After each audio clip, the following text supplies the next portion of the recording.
Hello students, good morning. आज हम लोग chapter number 1 that is some basic concept of chemistry start करने जा रहे हैं। जैसा कि इसका नाम क्लियर है, सम बेसिक कॉन्सेप्ट। केमिस्ट्री के इस चैप्टर में हम लोग केमिस्ट्री के बेसिक कॉन्सेप्ट, वो बेसिक कॉन्सेप्ट जो most of the physical chemistry में सभी जगह यूज होते हैं, उनको हम लोग यहाँ पे स्टडी करेंगे।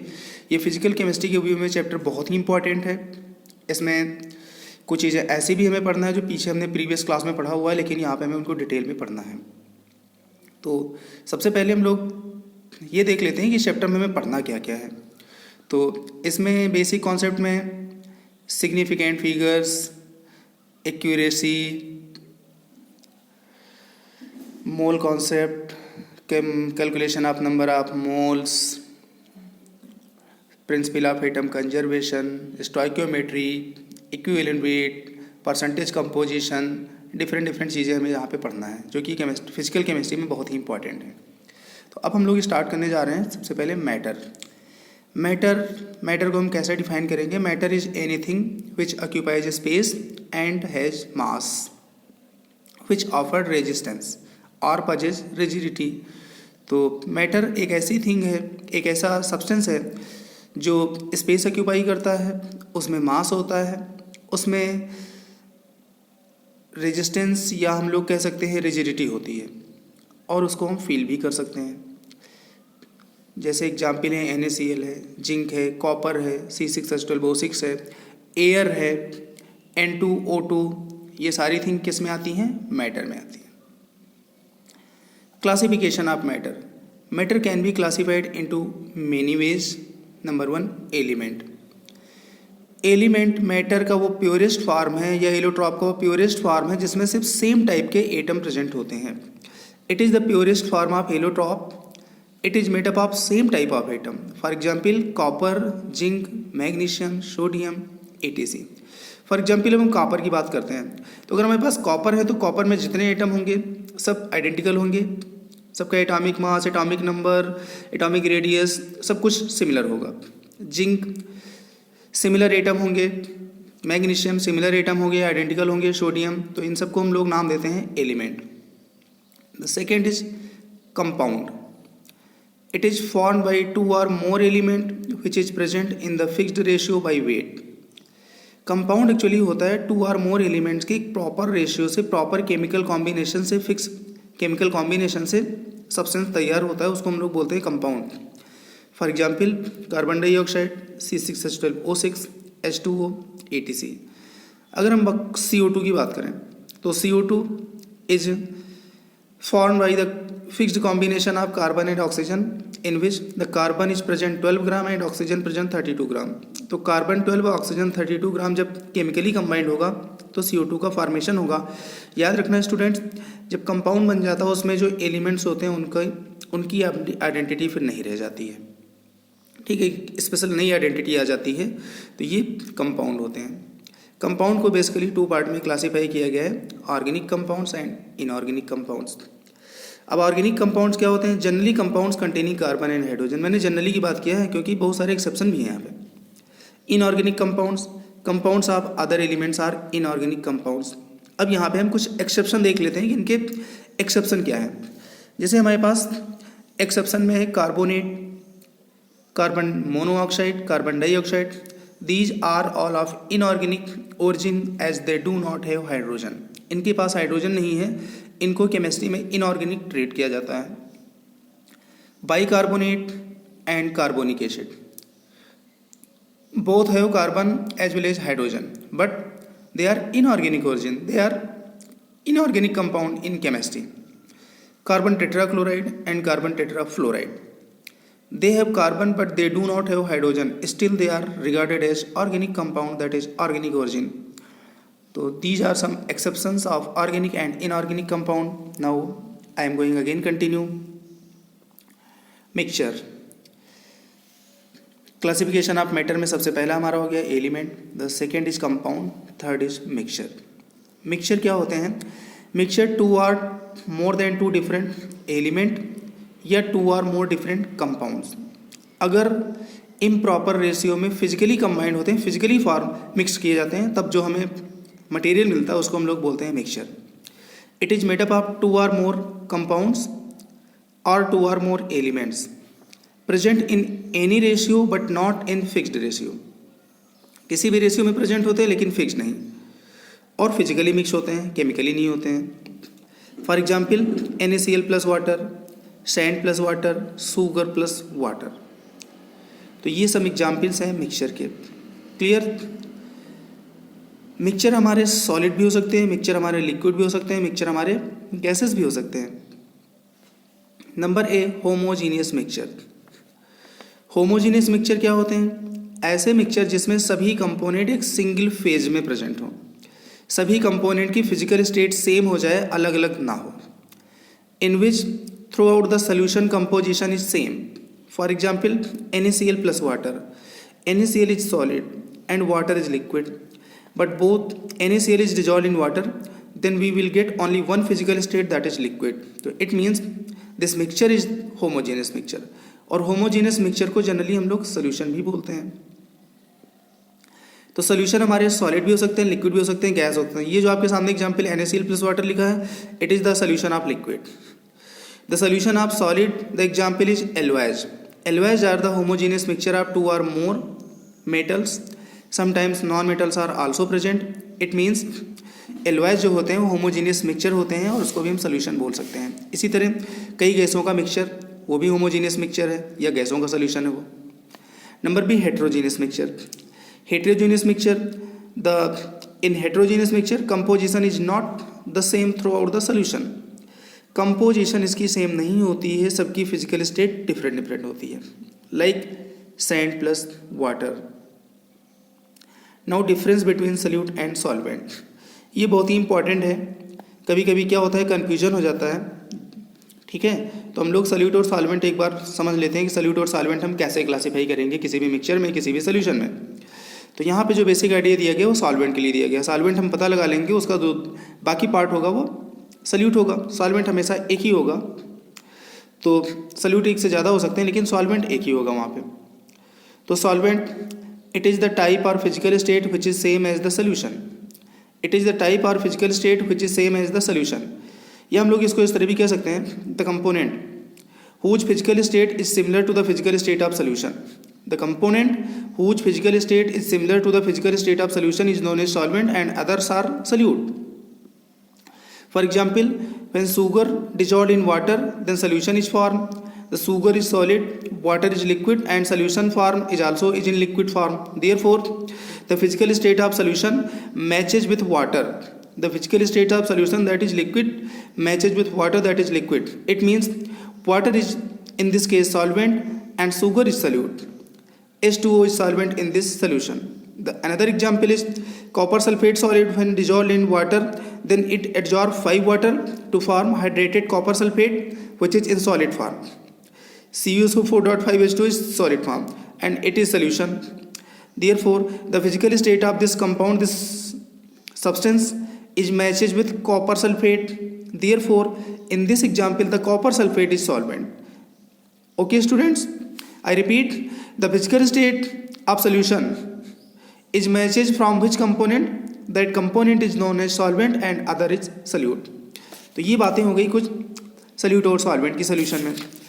इसके बाद अगला वेरी वेरी इंपॉर्टेंट टॉपिक है प्रिसीजन एंड एक्यूरेसी. तो प्रिसीजन एंड एक्यूरेसी ये मैथमेटिकल टर्म है. Accuracy represent the closeness to the true value. अगर मान लीजिए हमारे पास कोई भी मान लो हमारे पास एक कॉपी है, उसकी अगर हमें लेंथ मेजर करना है तो उसकी तो एक ट्रू वैल्यू होगी. उसके बाद अगर कई सारे मेजरमेंट कर दिए जाएं तो सभी मेजरमेंट अगर उसके क्लोज आ जाएं तो उसको हम लोग बोलते हैं accuracy. Precision depends on least count. Lesser is the least count, more is the precision value. Precision जो है लीस्ट काउंट पे डिपेंड करते हैं. Lesser is the least count, more is the precision value. इसको हम एक एग्जाम्पल से समझते हैं. एग्जाम्पल नंबर 1, मान लो हमारे पास 3 वॉच हैं, 3 घड़ियाँ हैं. तीनों ने अपना अलग अलग टाइम बताया हुआ है. पहली घड़ी है उसमें 1 बजा हुआ है 1 PM 1.00 PM. ये एक ट्रू वैल्यू है जो उस समय का टाइम है. सेकेंड है वॉच जो है वो बता रही है 1.05 PM.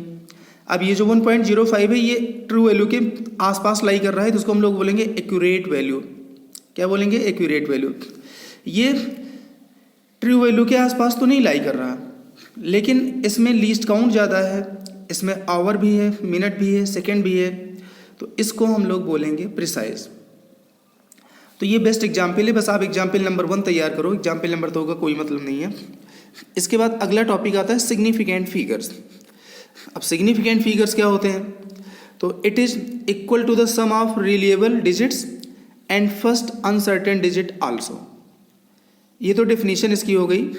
जैसे एग्जाम्पल हमारा 2.48 सेंटीमीटर है, here 2,4 are reliable digits and 8 is uncertain digit, so total number of significant figures are 3।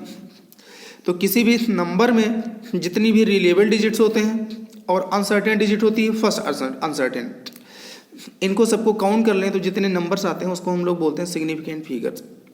Student generally significant figures हमें क्वेश्चन में काउंट कराया जाता है ना कि उसकी डेफिनेशन पूछी जाती है, तो हमें सिग्निफिकेंट फिगर कैलकुलेशन पता होना चाहिए, बहुत ही इंपॉर्टेंट है। और इसके लिए यहाँ पे कुछ रूल दिए गए हैं। सबसे पहले हम लोग 1 बाई 1 वो रूल पढ़ते हैं, रूल के साथ साथ एक एग्जाम्पल भी हमें पढ़ना है, और उसके बाद कुछ हम क्वेश्चन और सॉल्व करेंगे। तो सिग्निफिकेंट फिगर्स का rule number 1, according to rule number 1 all non zero digits are significant figures. किसी भी नंबर में जितने भी नॉन जीरो होते हैं उनको हम सबको सिग्निफिकेंट फिगर काउंट करते हैं। जैसे हमारे पास है 5.248, यहाँ पे सभी नॉन जीरो हैं, तो इसमें 1 2 3 4 इट कंटेन्स 4 सिग्निफिकेंट फिगर्स। जैसे हमारे पास है 2453 मीटर, तो 2453 4 सिग्निफिकेंट फिगर्स आ गए, तो उसमें 4 सिग्निफिकेंट फिगर्स होंगे। एग्जाम्पल नंबर 2, अब हम जीरो की बात करें। जैसे कुछ स्टूडेंट सोच रहे होंगे सर जीरो आ जाए तो क्या होगा, तो जीरो के भी यहाँ रूल दिए गए हैं, और जीरो के लिए उनकी पोजीशन के बेस पे बताया गया है कि जीरो कब सिग्निफिकेंट फिगर काउंट होगा और कब सिग्निफिकेंट फिगर काउंट नहीं होगा। तो हमें ये देखना है कि कहाँ का जीरो सिग्निफिकेंट फिगर काउंट होगा और कहाँ का सिग्निफिकेंट फिगर काउंट नहीं होगा, वो हम रूल नंबर 3 4 5 में आगे कंप्लीट हमने बता रखा है। तो एक बार स्टूडेंट सभी रूल पहले आप देख लोगे, उसके बाद फिर आप सिग्निफिकेंट फिगर काउंट करोगे तो मेरी गारंटी कि आपको समझ में आ जाएगा, लेकिन पहले सभी रूल आपको एक बार देखना है। Rule number 2, all zeros in between non zero digits are significant figures. ऐसे वो जीरो जो नॉन जीरो के बीच में आ जाएं, उन जीरो को हम सिग्निफिकेंट फिगर काउंट करते हैं।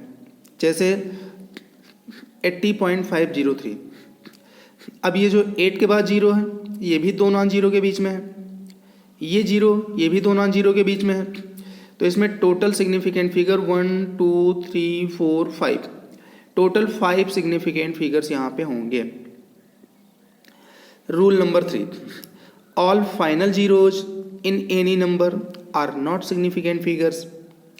या किसी भी नंबर के एंड में जीरो हैं, zeros present at the end of number, जैसे 1 2 000 2900, तो all final zeros in any number are non significant या नॉट सिग्निफिकेंट, उनको हम सिग्निफिकेंट फिगर काउंट नहीं करते हैं। ठीक है, एग्जाम्पल 167,000। अब 167,000 में क्या है, टोटल सिग्निफिकेंट फिगर यहाँ पे 3 है। क्लियर बच्चे, जो रूल नंबर 3 आपको बता रहे हैं, इसका जो एग्जाम्पल है इसको एक बार डिटेल में हम सभी रूल के लास्ट में भी पढ़ेंगे, क्योंकि जो लास्ट के जीरो होते हैं वो सिग्निफिकेंट फिगर काउंट हो भी सकते हैं और नहीं भी हो सकते हैं, उनकी सिचुएशन होती है। तो ये जो 167,000 है इसमें टोटल सिग्निफिकेंट फिगर 3 भी हो सकते हैं, 4 भी हो सकते हैं, 5 भी हो सकते हैं और 6 भी हो सकते हैं। तो कितने हो सकते हैं उनको हम 1 बाई 1 बताएंगे आगे। क्लियर, इसमें फिक्स नहीं है। Rule number 4, after decimal point all final zeros which may be present after non zero digits are significant figure. Decimal point के बाद के जीरो अगर नॉन जीरो के बाद आते हैं तो वो सभी सिग्निफिकेंट फिगर काउंट होते हैं। जैसे 34.00, अब 34.00 पॉइंट हटा दिया जाए तब तो लास्ट वाले जीरो काउंट हो भी सकते हैं, नहीं भी हो सकते हैं, लेकिन पॉइंट लगने के बाद ये जीरो जरूर काउंट होंगे, मस्ट काउंट होंगे। तो अब हमारे पास यहाँ पे 1 2 3 4 4 सिग्निफिकेंट फिगर्स आ गए, 4 सिग्निफिकेंट फिगर। ऐसे ही पॉइंट अगर हम 3 से पहले ले आ दें तो भी हमारा आंसर वही होगा, 3400, चारों सिग्निफिकेंट फिगर काउंट होंगे। Rule number 5, initial zeros after decimal point और before decimal point are non significant figure. अगर इनिशियल जीरो आ रहे हैं, वो चाहे डेसिमल से पहले हों चाहे विदाउट डेसिमल हों, वो सिग्निफिकेंट फिगर काउंट नहीं होंगे। जैसे 0023, अब 0023 में डबल जीरो काउंट नहीं होगा, सिर्फ 23 काउंट होगा, दैट इज सिग्निफिकेंट फिगर 2। यहाँ पे क्या है 0.0034। अब इसमें नॉन जीरो के पहले जितने भी जीरो आ जाएं, वो चाहे डेसिमल के बाद हों चाहे डेसिमल के पहले हों, वो सिग्निफिकेंट फिगर काउंट नहीं होंगे। It contains only 2 significant figure. Rule number 6, अब एक बार फिर से हम लोग देख लेते हैं बस 167000। याद करो स्टूडेंट, इसको हमने प्रीवियस अभी रूल नंबर 3 में बताया हुआ था कि इसमें सिग्निफिकेंट फिगर 3 भी हो सकते हैं, 4 भी हो सकते हैं, 5 भी हो सकते हैं और 6 भी हो सकते हैं। कैसे हो सकते हैं देखो, इसको 167000 के हमारे लिखने के तरीके 4 तरह से हो गए। 1.670 इंटू 10⁵ लिख सकते हैं, 1.67 इंटू 10⁵ लिख सकते हैं, 1.6700 इंटू 10⁵ लिख सकते हैं, 1.67000 इंटू 10⁵ लिख सकते हैं। अब इसमें बच्चों अगर कहीं पे कोई नंबर ऐसा जिसमें इंटू 10 समथिंग लगा हुआ है, तो जो 10 समथिंग है इसको हम नेगलेक्ट करेंगे, इसमें सिग्निफिकेंट फिगर काउंट हम नहीं करते हैं। हम जो ये डिजिट्स होती हैं इसमें सिग्निफिकेंट फिगर काउंट करते हैं, जो अपने रूल 6 रूल हैं उनको अप्लाई करके। तो पहले में 4 सिग्निफिकेंट फिगर हैं, सेकेंड में 3 सिग्निफिकेंट फिगर हैं, इसमें 5 सिग्निफिकेंट फिगर्स हैं और इसमें 6 सिग्निफिकेंट फिगर्स हैं। बच्चों इसके अलावा कुछ एग्जाम्पल हम आपको ओरली बता देते हैं, यहाँ पे नोट्स मैंने कंप्लीट नहीं कर रखा है, ओरली आप सुन लो। जैसे पाई है, मैथ में पढ़ते हैं पाई, तो पाई 22/7। अब ये कभी कंप्लीट डिवाइड नहीं होता है, तो इसमें जो सिग्निफिकेंट फिगर्स होंगे वो इनफाइनाइट होंगे। Pi that is 22.7 has infinite significant figures. Clear? इसी तरह अगर कोई एग्जैक्ट नंबर है, एग्जैक्ट नंबर में भी इनफाइनाइट सिग्निफिकेंट फिगर्स होते हैं। जैसे हमारे पास है 20 बॉल्स, 10 पेंसिल्स, 50 एप्पल्स, कुछ भी इस तरह बोल सकते हो, 10 पेन्स, तो इनमें हम लोग इनफाइनाइट सिग्निफिकेंट फिगर बोलते हैं। एक बहुत कॉमन एग्जाम्पल अपना आता है Avogadro number, that is 6.022 into 10⁻23। तो 6.022, 6 भी सिग्निफिकेंट फिगर है, 0 भी है, 22 भी है, टोटल 4 सिग्निफिकेंट फिगर्स लिखते हैं, इंटू 10⁻23 इसमें हम काउंट नहीं करते हैं। तो ये बच्चों हो गया सिग्निफिकेंट फिगर्स। मुझे उम्मीद है कि आपको सिग्निफिकेंट फिगर्स कैलकुलेट करने समझ में आ गए होंगे। जो भी ना आए आप हमसे पूछ लेना सेपरेट। अब इसके बाद हमारा अगला टॉपिक है addition and subtraction of significant figures, या addition and subtraction of digits. Example number 1, जैसे यहाँ पे 2.524 है, सेकेंड है 2.2, थर्ड हमारा है 2.314। तो सबसे पहला तो काम हम ये करेंगे कि जहाँ पे कुछ नहीं लिखा है वहाँ पे 0 हम लिखेंगे नहीं, सिर्फ हम अपने मन में मान लेंगे कि 0 है लेकिन लिखेंगे नहीं। ये हमें ध्यान में रखना है कि मैथमेटिक्स की तरह हम लोग लिखना स्टार्ट कर दें तो 0 हम नहीं लिखेंगे। बस हमारे पास क्या है 2.524 है, 2.2 है, 2.314। अब इसको जब हम ऐड करते हैं तो 4 + 4 8, 2 + 1 3, 5 2 7 3 10, कैरी 1, 2 + 1 3 2 5 2 7। यहाँ पे एडिशन करने से 7.038 आ गया, लेकिन अपना आंसर 7.038 नहीं होगा। The reported answer will be 7.0। इसका जो साइंटिफिक आंसर होगा वो होगा हमारा 7.0 होगा। कैसे? क्योंकि यहाँ पे जो हमारे पास 2.524 है, 2.2 है, 2.314 है, इसमें 2 के जो सेकेंड नंबर है 2.2, इसमें डेसिमल के बाद 1 डिजिट है या 1 सिग्निफिकेंट फिगर है। डेसिमल के बाद 1 डिजिट है या 1 सिग्निफिकेंट फिगर है, तो आंसर में भी डेसिमल के बाद सिर्फ 1 सिग्निफिकेंट फिगर होना चाहिए। Since in the digit 2.2 contain 1 significant figure which is least significant figure among other numbers after the digit या आफ्टर द डेसिमल होना चाहिए। Therefore in answer only 1 significant figure will be after decimal point. तो 2.2 में सबसे कम significant figure है decimal के बाद 1, तो हमारे आंसर में भी डेसिमल के बाद सिर्फ 1 सिग्निफिकेंट फिगर होना चाहिए। तो बच्चों में क्या देखना है, जैसे यहाँ पे 3 तरह के नंबर लिखे गए हैं, 4 तरीके भी हो सकते हैं, 5 तरीके भी हो सकते हैं। तो डेसिमल के बाद जिसमें सबसे कम सिग्निफिकेंट फिगर हैं वहाँ तक हमें डेसिमल के बाद आंसर में लाना है। एक एग्जाम्पल हम और देखते हैं। 7.238, 4.12, 1.051, इसका सबका सम आ गया 12.409। लेकिन इसमें जो 4.12 है इसमें डेसिमल के बाद 2 सिग्निफिकेंट फिगर हैं, तो हमारे पास भी डेसिमल के बाद 2 सिग्निफिकेंट फिगर होने चाहिए, मतलब 9 हमें हटाना है। 9 हटाते हैं, अगर कोई भी चीज़ हम रिमूव करते हैं वो अगर 5 से ज़्यादा है तब तो उसका प्रीवियस नंबर 1 बढ़ जाता है, और 5 से कम है तो प्रीवियस नंबर वैसे ही रहता है। क्लियर? 5 से ज़्यादा है तो प्रीवियस नंबर 1 बढ़ जाता है, 5 से कम है तो प्रीवियस नंबर नहीं बढ़ता। और अगर 5 है तो 5 है तो कोई दिक्कत नहीं, 5 को हटाएंगे तो अगर उसके पहले इवन नंबर है तो इंक्रीमेंट नहीं होगा, और अगर ऑड नंबर है तो 1 यूनिट बढ़ जाएगा। आई रिपीट, अगर वो जो डिजिट हम हटा रहे हैं वो 5 है तो 5 से पहले वाला अगर इवन नंबर है तो 1 यूनिट नहीं बढ़ेगा, लेकिन अगर ऑड है तो 1 नंबर बढ़ जाएगा। ये राउंड ऑफ करने का तरीका है। तो राउंड ऑफ करने का तरीका भी बच्चों में पता होना चाहिए, और एडिशन या सब्ट्रैक्शन या मल्टीप्लाई या डिवाइड में हम राउंड ऑफ करके ही हम आंसर लाते हैं। तो राउंड ऑफ करना हमें पता होना चाहिए, ये पॉइंट मैंने आपको बता दिए। अब इसका जो रिपोर्टेड आंसर है वो हो जाएगा हमारा 12.41, वैसे होगा 12.40 नहीं होगा, 12.41 होगा। इसके बाद सेम रूल सब्ट्रैक्शन में भी है। सब्ट्रैक्शन में क्या होगा, हम लोग सब्ट्रैक्ट कर लेंगे, और सब्ट्रैक्ट करने के बाद जब आंसर जब हमें लिखना होगा तो आंसर हम उसी तरह लिखेंगे। उसमें डेसिमल के बाद हमें देखना है किस में सबसे कम सिग्निफिकेंट फिगर हैं, आंसर के पास उतने ही हमें सिग्निफिकेंट फिगर लाने हैं बच्चों। ये हो जाएगा। इसके बाद मल्टीप्लिकेशन एंड डिवीजन। मल्टीप्लिकेशन का यहाँ पे एग्जाम्पल है, and same rule for division. Division का रूल्स भी सेम होगा। एक एग्जाम्पल हम आपको डिवीजन का भी बताएंगे।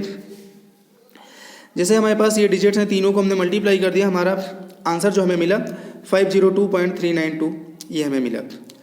लेकिन but reported answer will be, इसका जो रिपोर्टेड आंसर है वो ये नहीं होगा। रिपोर्टेड आंसर हमें क्या देखना है, इसमें 1 2 3 सिग्निफिकेंट फिगर है, इसमें 1 2 3 सिग्निफिकेंट फिगर है, इसमें 1 2।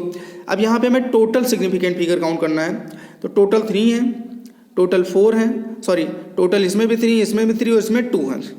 तो जिसमें कम सिग्निफिकेंट फिगर है वो हमारा उतने ही सिग्निफिकेंट फिगर हमारे आंसर में होने चाहिए। तो इसमें 2 सिग्निफिकेंट फिगर मिनिमम है, आंसर में भी 2 सिग्निफिकेंट फिगर होने चाहिए। अब 2 सिग्निफिकेंट फिगर लाने के लिए हमें करना क्या है, इसको हमें पावर के फॉर्म में कन्वर्ट करना है। इसको राउंड ऑफ करके किसी भी तरीके से नहीं लाया जा सकता। तो पावर के फॉर्म में कैसे कन्वर्ट करेंगे, 5.02392 इंटू 10⁻² लिखेंगे। उसके बाद हम लोग 5.02 हमने हटा दिया। अब 2 हटा दिया तो उसके पहले 0 भी रहेगा, 1 नहीं होगा। अगर ये 6 होता तो यहाँ पे 5.1 हो जाता। तो 5.0 इंटू 10⁻² यहाँ पे आंसर होगा। Since in 1.2 has least significant figure 2, therefore in answer also should be 2 significant figure. Answer में भी कितने सिग्निफिकेंट फिगर होंगे, 2। एक हम लोग मल्टीप्लाई का क्वेश्चन बच्चों और देखते हैं। जैसे हमारे पास ये है 177.8 इंटू 15, इसको मल्टीप्लाई किया 1667 आ गया, लेकिन यहाँ पे 4 सिग्निफिकेंट फिगर, यहाँ पे 2 हैं, तो आंसर में 2 सिग्निफिकेंट फिगर होने चाहिए। तो इसका हमने राउंड ऑफ 1700 कर दिया, और राउंड ऑफ 1700 में देखो यहाँ पे 2 सिग्निफिकेंट फिगर आ रहे हैं, लास्ट के 2 जीरो हम काउंट नहीं करेंगे, तो 2 सिग्निफिकेंट फिगर्स यहाँ पे आ गए। डिवाइड, इसमें 5 सिग्निफिकेंट फिगर है, इसमें 3 सिग्निफिकेंट फिगर है, ये हमारा आंसर आ गया डिवाइड का। लेकिन हमें सिग्निफिकेंट फिगर कितने लाने हैं, 3, क्योंकि इसमें 5 इसमें 3, हमें लोवेस्ट सिग्निफिकेंट फिगर लाने हैं। तो इसका राउंड ऑफ हमने कर दिया 26400, और 26400 में बच्चों देखो यहाँ पे 3 सिग्निफिकेंट फिगर्स हैं। तो ये हो गया सिग्निफिकेंट फिगर कैलकुलेट करना, और एडिशन एंड सब्ट्रैक्शन, और उनके जो आंसर हैं, रिपोर्टेड आंसर हम कैसे लिखेंगे। अब इसके बाद अपना अगला टॉपिक आएगा लॉज ऑफ केमिकल कॉम्बिनेशन। तो बच्चों लॉज ऑफ केमिकल कॉम्बिनेशन हम लोग जो है अपने अगले लेक्चर में पढ़ेंगे। Thank you, very good.